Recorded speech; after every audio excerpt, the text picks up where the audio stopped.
Hey there, Paul Wagler here for a Rise Now in the 2-minute wake-up call. Well, I'm out on a bike ride on the west side of Kitchener, and I got thinking about a story, something that happened to me many years ago, about 27 or 28 years ago, when I was working for Herb Transport. What got me thinking about it today was I biked past the former president of the company's house.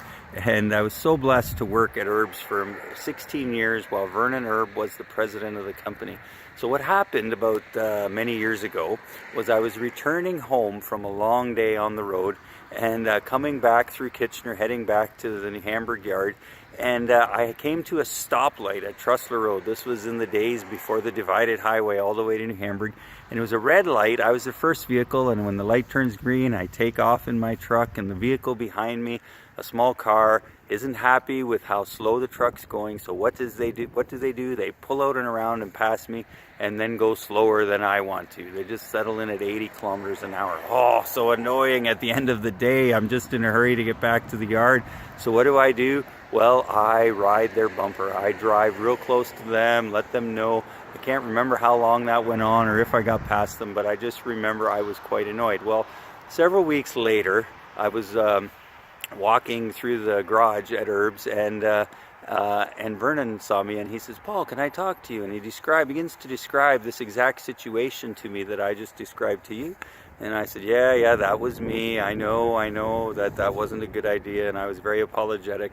And then he proceeded to tell me, well, he found out about it because the car that passed me and that I was upset at was the guy who lived right across the road from him, which just so happened to be my former high school gym teacher. But anyway, kind of a funny detail in the story. But the reason I'm telling you is because the way Vernon handled the story, or the discipline of me, was very gentle, and he got the point across so that I knew that this was not a good idea and not to do this again. And here, many years later, I still remember the tremendous blessing that he was in my life by the way that he handled that situation and many others. I'm working on a new book, Lessons Learned on the Seat of My Truck, and this story and many others about Vernon will be in there. And so I just want to encourage us to sow good seeds in all of our relationships as we relate to people, because in years to come, the harvest will continue to be reaped as we relate well and handle situations well in relationships with others. Well, something for you to think about, and until we meet again, stay awake and stay alert.